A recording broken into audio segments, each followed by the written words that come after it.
Doctor Baba Saheb Ambedkar open university.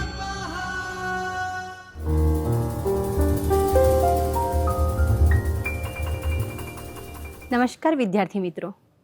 Doctor Baba Saheb Ambedkar open યુનિવર્સિટીના ચૈતન્ય સ્ટુડિયોમાં હું ડૉક્ટર સોનલ આપ સર્વેનું હાર્દિક સ્વાગત કરું છું.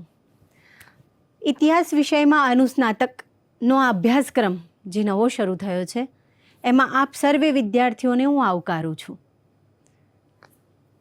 4 સત્રમાં આ સમગ્ર અભ્યાસક્રમ વહેંચાયેલો છે અને આ જે 4 સત્ર છે આ 4 સત્રમાં 4 પેપરનો આપણે અભ્યાસ કરવાનો છે અને આ અભ્યાસ બાદ તમે અનુસ્નાતકની ડિગ્રી પ્રાપ્ત કરશો.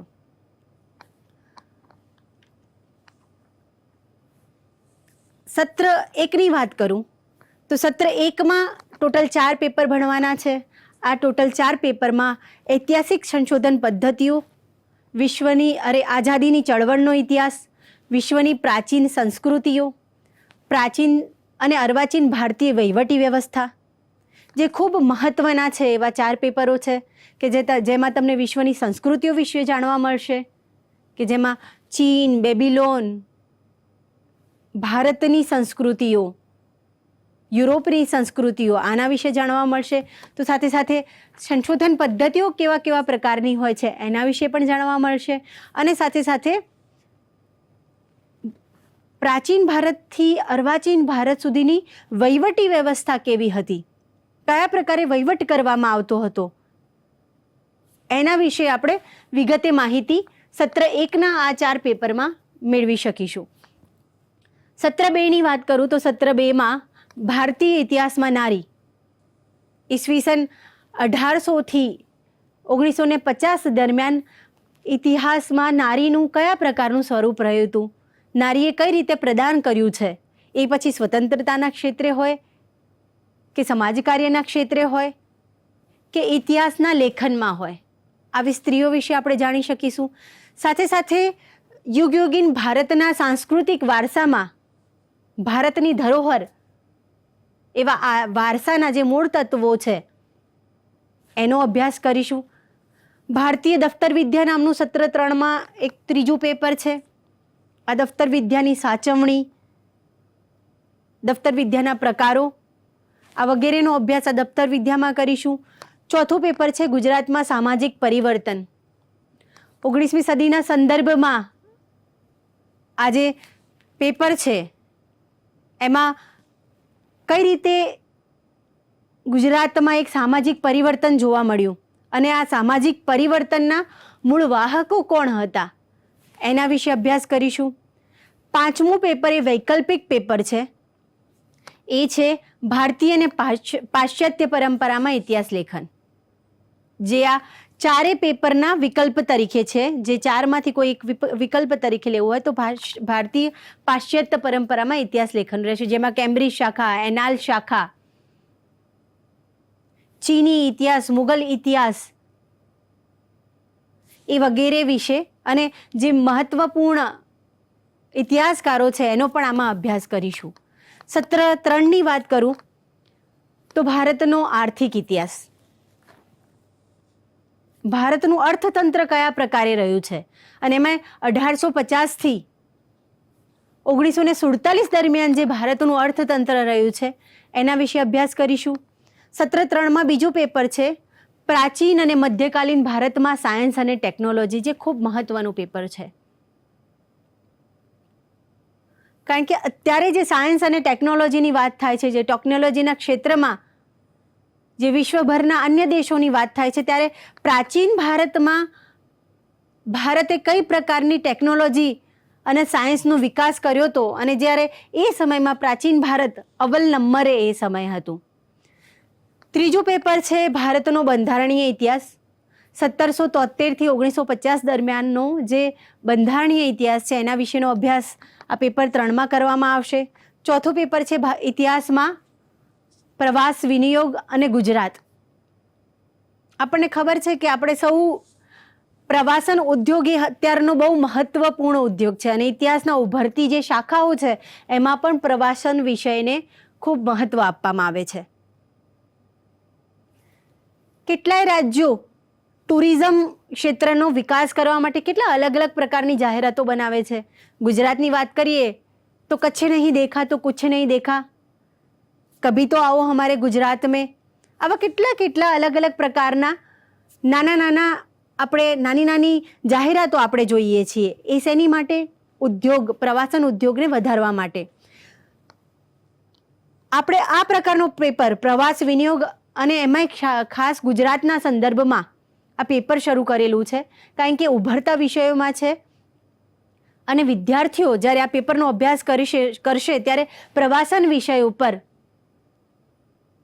ખાસ એ પોતાની કારકિર્દી બનાવી શકે એ પ્રકારનું આ પેપરનું એક નિર્માણ કરવામાં આવ્યું છે. એ જ રીતે સત્ર 4માં પણ ટોટલ 4 પેપર છે. રાષ્ટ્રનો સ્વતંત્રતા સંગ્રામ અને એમાં ગુજરાતના સંદર્ભમાં આ આખું પેપર એ 1857 થી 1947 દરમિયાન ગુજરાતે કઈ રીતે સ્વતંત્રતા સંગ્રામમાં પોતાનું પ્રદાન કર્યું એના વિશે આ પેપરમાં વાત કરવામાં આવી છે. સમકાલીન ભારત 1947 પછીનું ભારત કેવું હતું, ભારતને અવ્વલ નંબર ઉપર લઈ જનાર અલગ અલગ અગ્રગણ્યો કોણ હતા, એના વિશે આ સમકાલીન ભારતમાં વાત કરવામાં આવી છે. એ જ રીતે પર્યાવરણીય ઇતિહાસ, એની સાથે ચોથું પેપર છે ગ્રંથ સમીક્ષા અને સંશોધન પત્ર. કોઈ પણ એક વિષય ઉપર વિદ્યાર્થીએ પોતાના ગાઈડના અંડરમાં, પોતાના માર્ગદર્શકના અંડરમાં કોઈ એક સંશોધન પત્ર રજૂ કરવાનું રહેશે અથવા તો કોઈ ગ્રંથની, કોઈ ઇતિહાસના પુસ્તકની સમીક્ષા કરવાની રહેશે. આ પ્રકારે સત્ર 4નો અભ્યાસક્રમ રહેશે. આમ મિત્રો, ઇતિહાસનો અનુસ્નાતકનો અભ્યાસક્રમ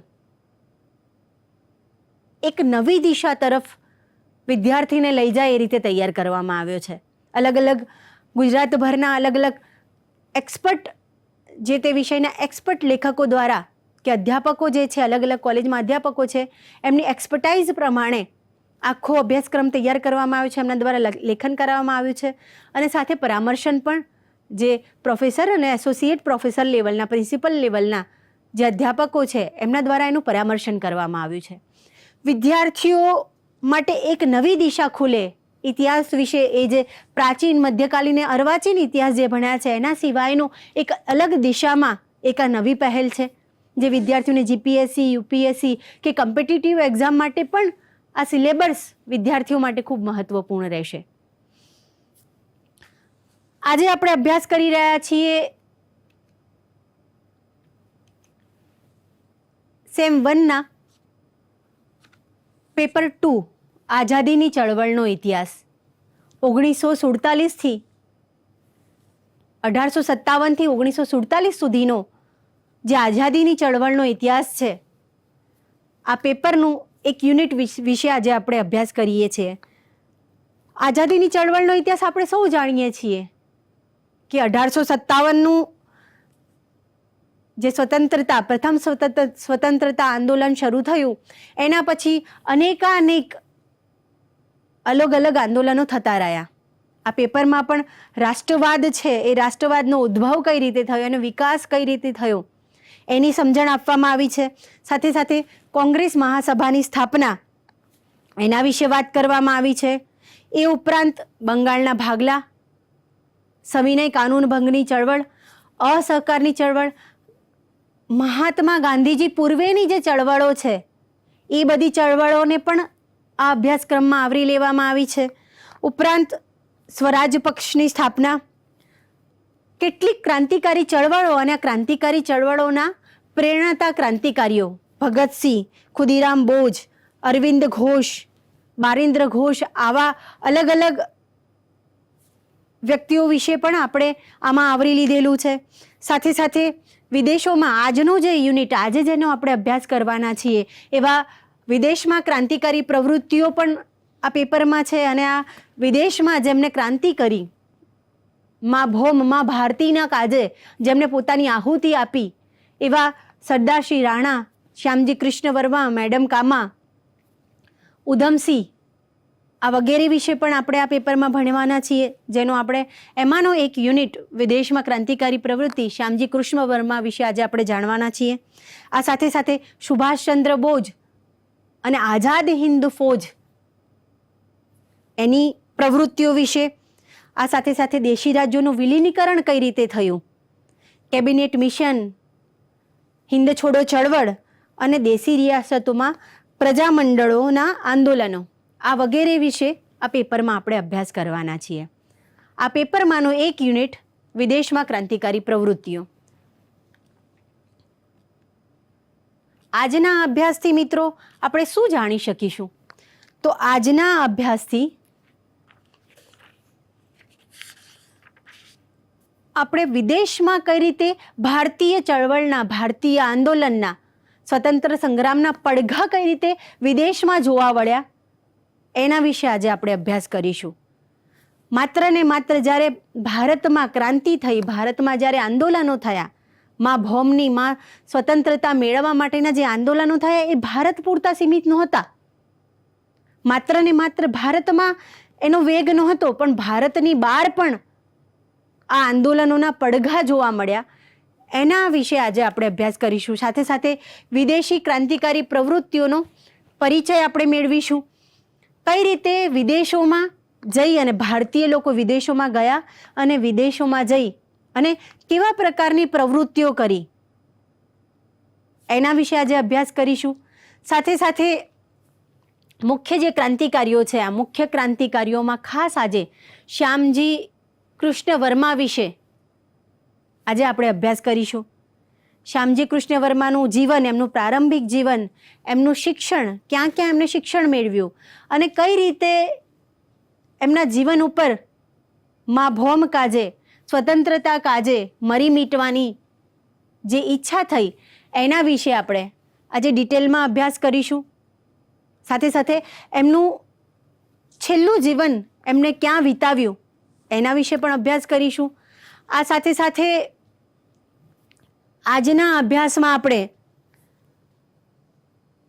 આધુનિક ભારત માટે વિદેશોમાં જે ક્રાંતિકારીઓએ જે ક્રાંતિ કરી એ આધુનિક ભારત માટે કઈ રીતે વારસારૂપ છે એના વિશે પણ અભ્યાસ કરીશું. આપણને સૌને ખબર છે મિત્રો કે ઇંગ્લેન્ડ સાથે ગુજરાતનો જે નાતો છે એ 400 વર્ષથી પણ વધારે જૂનો છે.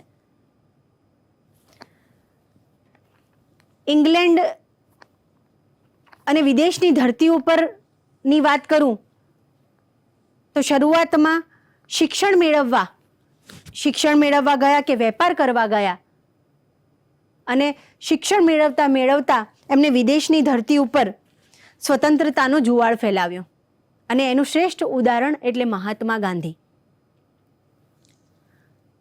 વળી એવા કેટલાય સ્વતંત્ર વીરો છે કે જે ખાસ કરીને સ્વતંત્રતા કાજે જ વિદેશમાં ગયા.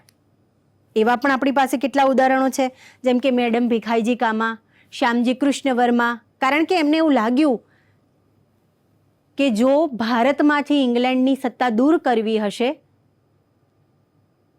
તો ઇંગ્લેન્ડની વિરુદ્ધના જે દેશો છે અથવા ઇંગ્લેન્ડમાં પણ જે લોકો ભારતની મત તરફના છે એમને પોતાની પક્ષે લેવા પડશે. સાથે સાથે ઇંગ્લેન્ડની જે પ્રજા છે એમાં પણ ભારતની સ્વતંત્રતાનો પ્રચાર પ્રસાર કરવો પડશે અને એની માટે કેટલાય ક્રાંતિવીરો, કેટલાય સ્વતંત્ર સેનાનીઓ ભારતની બહાર વિદેશમાં ગયા. જેમાં આપણે વાત કરી શ્યામજી કૃષ્ણ વર્મા કે મેડમ ભીખાઈજી કામા, રાણા વીર સાવરકર, સુભાષચંદ્ર બોઝ. આવા કેટલાય વ્યક્તિઓ ખાસ માં ભારતીની આઝાદી માટે, માં ભૌમની આઝાદી માટે વિદેશની ધરતી ઉપર ગયા અને ત્યાં ભારતની સ્વતંત્રતાનો પ્રચાર પ્રસાર કર્યો. 1857માં પ્લાસીનું યુદ્ધ થયું અને આ પ્લાસીનું યુદ્ધ થયું એના પહેલા 17મી સદીમાં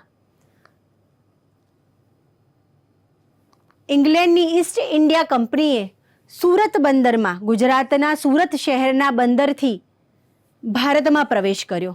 શરૂઆતમાં એમનું લક્ષ્ય એ માત્ર ને માત્ર વેપાર કરવાનું હતું, પરંતુ ભાગલા પાડો અને રાજ કરોની એમની નીતિ દ્વારા એમણે ધીમે ધીમે કેટલાક પ્રદેશો ઉપર પોતાનું આધિપત્ય સ્થાપ્યું, જેના પરિણામ સ્વરૂપે 1757માં પ્લાસીનું યુદ્ધ થયું.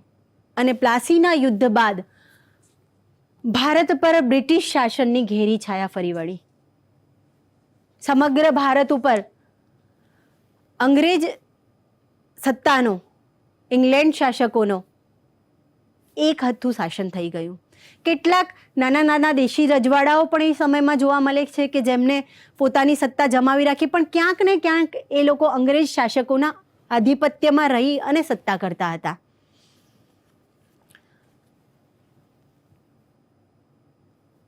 સત્તરસો સત્તાવનના 100 વર્ષ બાદ ભારતનો પ્રથમ સ્વતંત્રતા સંગ્રામ થયો. આપણને સૌને ખબર છે કે આ ભારતના પ્રથમ સ્વતંત્રતા સંગ્રામને અંગ્રેજોએ અને અંગ્રેજ ઇતિહાસકારોએ ભારતનો વિદ્રોહ કે ભારતનો બળવો, ભારતીયોનો બળવો કહીને એને વખોડી કાઢ્યો છે. પરંતુ આ માત્ર બળવો કે વિદ્રોહ નહોતો. આ ભારતનો પ્રથમ સ્વતંત્રતા સંગ્રામ હતો. આમ તો ભારતનો પ્રથમ સ્વતંત્રતા સંગ્રામ એવું સૌ પ્રથમ વીર સાવરકરે આ નામ આપી અને એને નવાજ્યું. 1857નો પ્રથમ સ્વતંત્રતા સંગ્રામ એ બળવો નહોતો. એની માટે જો વાત કરીએ તો આપણને સૌને ખબર છે કે ખૂબ લડી મર્દાની વો તો ઝાંસી વાલી રાણી થી, એટલે લક્ષ્મીબાઈ, ઝાંસીની રાણી લક્ષ્મીબાઈ, આ સાથે નાના સાહેબ, તાત્યા ટોપે, બેગમ હજરત મહલ, બહાદુર શાહ જફર, આવા અનેક શાસકો તો 1857માં જોડાણા હતા.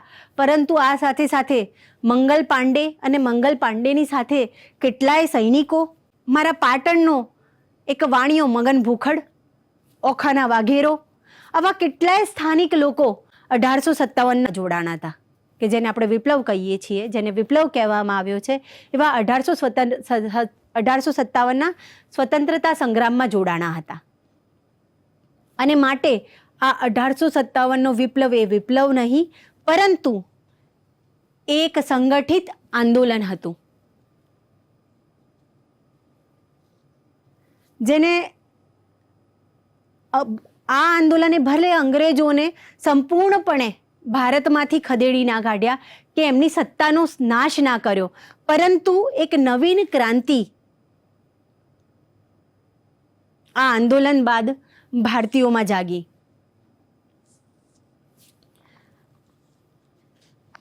અને આ નવીન ક્રાંતિ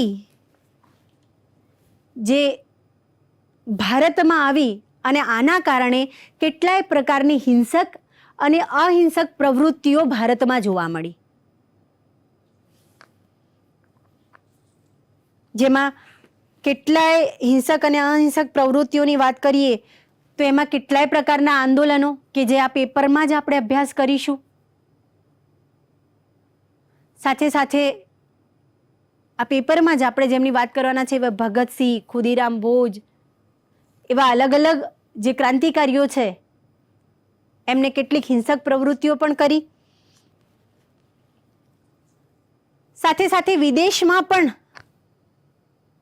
1857ના સંગ્રામ બાદ વિદેશમાં પણ ક્રાંતિના પડઘમ જોવા મળ્યા.